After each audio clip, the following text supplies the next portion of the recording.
तो नमस्कार दोस्तों, पिछले वीडियो पे हमने डिस्कस किया था कि 23,300 को रिस्पेक्ट मार्केट बार बार कर रहा है और वही 23,300 को देखिए रिस्पेक्ट किया। गैप अप तो 23,377 में हुआ, लेकिन वहां से गिरा और 23,300 के रेंज को मार्केट नहीं तोड़ा।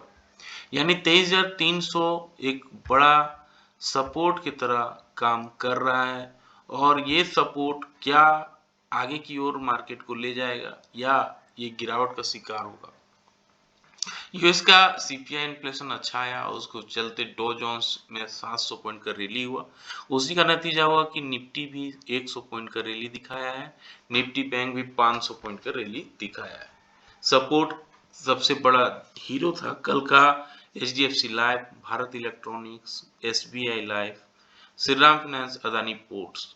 ये 2 से 8% तक सपोर्ट कर रहे थे, लेकिन गिरने वाले शेयर थे ट्रेंड, जो कल परसों काफी बढ़ा था, तो वहां पे प्रॉफिट बुकिंग हुई थी। 3% तक का गिरावट वहां देखने को मिला। Doctor Reddy, HCL technology, Tata consumers, Infosys ये 1 से 3% तक गिर रहे थे। एडवांसेज की बात करें तो 2083 शेयर ऐसे थे जो बढ़ने वाले थे। डिक्लाइंस में 700 शेयर ऐसे थे जो गिरने वाले थे। ऐसे में आज क्या रणनीति अपनानी चाहिए, क्या मार्केट सेटअप कर रहा है, आइए समझने की कोशिश करते हैं। तो यहाँ पे आप देखेंगे कि आज वीक का एक्सपायरी लास्ट डे होगा, कल एक्सपायरी था। अब 23,311 पे आके ये क्लोजिंग दिया है। 23,311 एक इम्पोर्टेंट लेवल है। क्यों इम्पोर्टेंट लेवल है 23,300 का, क्यों इम्पोर्टेंस है? पिछले वीडियो पे हमने डिस्कस किया था कि ये कैंडल के पार मार्केट अगर क्लोज करता है, ये कैंडल, तो हम मानेंगे कि ठीक है, मार्केट में रिकवरी आ सकती है। अब ये 23,300 पे ये खड़ा हुआ है, जो काफी इम्पोर्टेंट है और ये दिखा रहा है कि स्ट्रेंथ है मार्केट में। बायर्स कहीं न कहीं लौट आए। सेलर्स अभी उतना हेवी नहीं है, सेलर्स के पास उतना पावर अभी नहीं आया है कि इसको सेल करे, इसको तोड़ दे। इसलिए 23,300 एक इम्पोर्टेंट लेवल है और इसके ऊपर अगर पॉजिटिव कैंडल बनता है डेली बेसिस पे और इसके हाई को तोड़ता है, तो हम फिर इस कैंडल के ऊपर क्लोजिंग करने में समर्थ हो सकते हैं और वो है 23,500। यानी 23,300 में क्लोजिंग अगर दे रहा है ठीक ठाक और अगर ये सस्टेन करेगा तो 23,500 जाने में हमें कोई बड़ी रिस्क नहीं दिख रही है। गिरावट की बात करें, नीचे के लेवल की बात करें, तो ये जो लेवल है नीचे नेगेटिव कैंडल है, अगर आती है किसी तरह से बड़ी गिरावट, तो 23,000 तक ये सपोर्ट लेने की कोशिश करेगा। ये वीकली चार्ट में क्लियरली दिख रहा है। 23,000 अगर टूटता है तो काफी बड़ी गिरावट हो सकती है। अब आते हैं डेली बेसिस पे। डेली बेसिस पे क्या मार्केट कहना चाह रहा है, आइए समझते हैं। तो इसको एक चैनल ड्रॉ करते हैं। तो ये रहा पहला चैनल 23,200 का, जहाँ पे ये आके 23,300 पे आके क्लोजिंग दिया है। नीचे की ओर अगर इसका ट्रेंड ड्रॉ करते हैं तो ये 23,000 पे आएगा, ये क्लियरली हमने डिस्कस किया था। और उसके नीचे अगर ये टूटता है तो ये बड़ी गिरावट हो सकती है। फिलहाल 23,000 पे ये दिख रहा है। तो अभी जैसे हमने डिस्कस किया वीकली चार्ट पे, डेली चार्ट में भी यही चीज है। 23,300 पे खड़ा है ये। इसके ऊपर अगर पॉजिटिव कैंडल बनता है 30 मिनट्स के टाइम फ्रेम पे, तो बाउंस बैक ऊपर की ओर आ सकती है मार्केट। फिर पहला जो इसका सपोर्ट एरिया रहेगा, जो रेसिस्टेंस रहेगा, पहला रेसिस्टेंस रहेगा 23,500। 23,500 को अगर पार कर लेता है, हालांकि ये 200 पॉइंट बहुत बड़ी रैली होती है, तब फिर हम अपसाइड की ओर 23,600 की ओर भी बढ़ सकते हैं। लेकिन अगर नेगेटिव कैंडल बनता है, नेगेटिव कैंडल का लो टूटता है, जैसा कि निफ्टी दिखा रहा है, हम 50 पॉइंट नीचे खुलेंगे, तो अगर ये नीचे की ओर आता है मार्केट, तो पहला इसको सपोर्ट मिल सकता है 23,200 पे और 23,200 को भी अगर तोड़ता है 23,100, फिर 23,000 तक ये मूव कर सकता है नीचे की ओर। आते हैं 15 मिनट्स के चार्ट में, चीजें और क्लियर दिखेंगी। तो ये देखिए रिकवरी हुआ है 3 दिन में, इसलिए आपको क्लियरली यहाँ दिख रहा हो किस तरह से रिकवरी हो रहा है। तो 15 मिनट्स के चार्ट में इसका हाई से ड्रॉ करते हैं, तो यहाँ पे आपको कुछ लेवल समझ में आएंगे और यहाँ पे आपको ये 23,000 पर ये सपोर्ट लेता हुआ दिख रहा है। ये इसका वीक है जहाँ 23,050 में आके ये रिटर्न बैक हुआ है और यहाँ से थोड़ी सी तेजी दिख रही है। 23,350 पे ये क्लोजिंग दिया है। यहाँ पे अगर पॉजिटिव कैंडल बनती है एटलीस्ट 15 मिनट्स के टाइम फ्रेम पे और इसके हाई को निकालती है तो पहला इसका जो रेसिस्टेंस रहेगा 23,400 का रहेगा। 23,400 को अगर पार करता है फिर 23,500 का रहेगा। फिर अपसाइड हम ऊपर की ओर देखेंगे। लेकिन अगर नेगेटिव कैंडल बनता है, नेगेटिव कैंडल का लो टूटता है तो पहला जो सपोर्ट रहेगा इसका 23,300 275 का रहेगा। 23,270 इसको राउंड फिगर में रखते हैं और इसको भी अगर तोड़ देता है तो 23,200 एक मेजर सपोर्ट एरिया है। 23,200 एक मेजर सपोर्ट एरिया रहेगा और इसको भी अगर तोड़ता है तो 23,160 एक मेजर सपोर्ट एरिया रहेगा और नीचे की ओर 23,000 पर एक सपोर्ट मेजर सपोर्ट है ही। इन केस ऑफ 75 पॉइंट का गैप अप या गैप डाउन होती है तो आधे घंटे कैंडल के हाई, आधे घंटे कैंडल के लो को मार्क करना है, फिर जिस हिसाब से मार्केट मूव करेगा उस हिसाब पे ट्रेड लेना है तो अच्छा रिस्क रिवार्ड बैठ सकता है।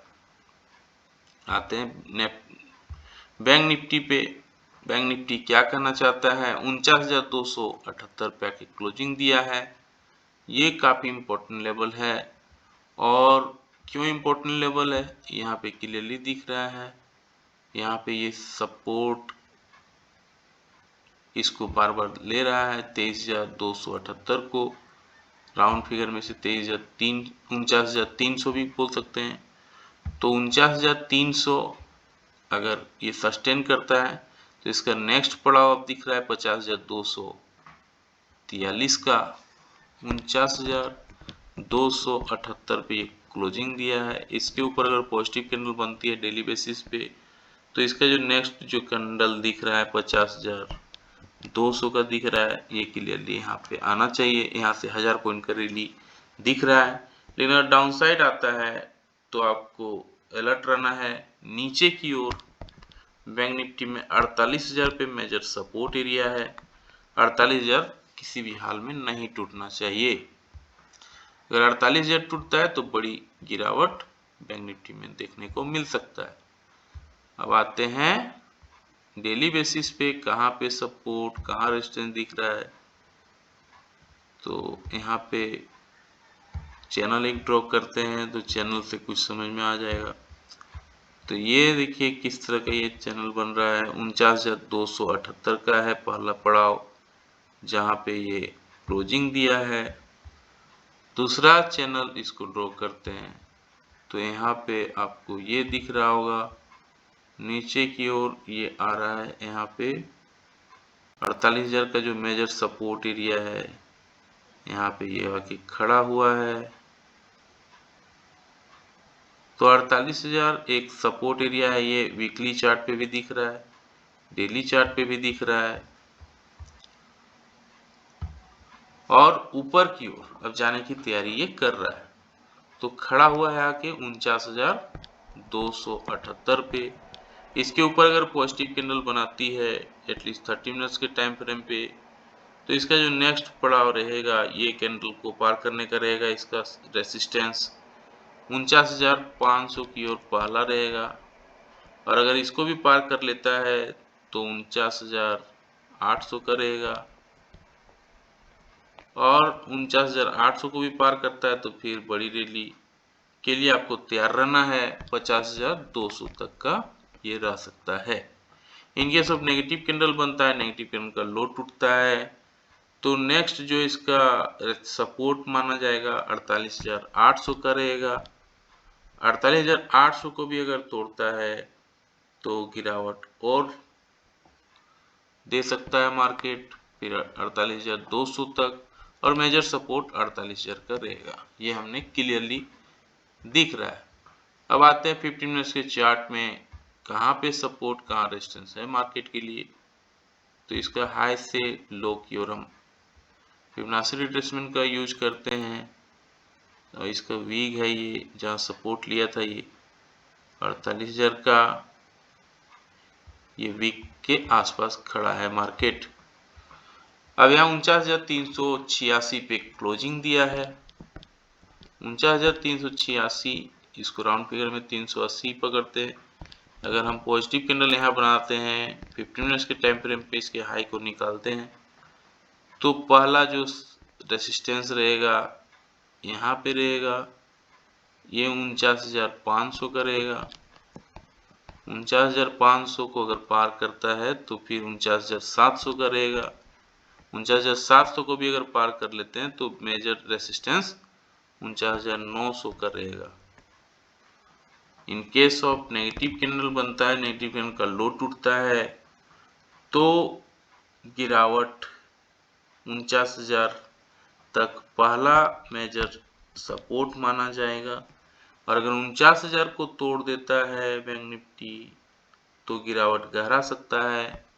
फिर 48,800 पे हम मूव करेंगे, और 48,800 को भी अगर तोड़ देता है तो फिर दूसरा 48,600 पे हम सपोर्ट लेंगे।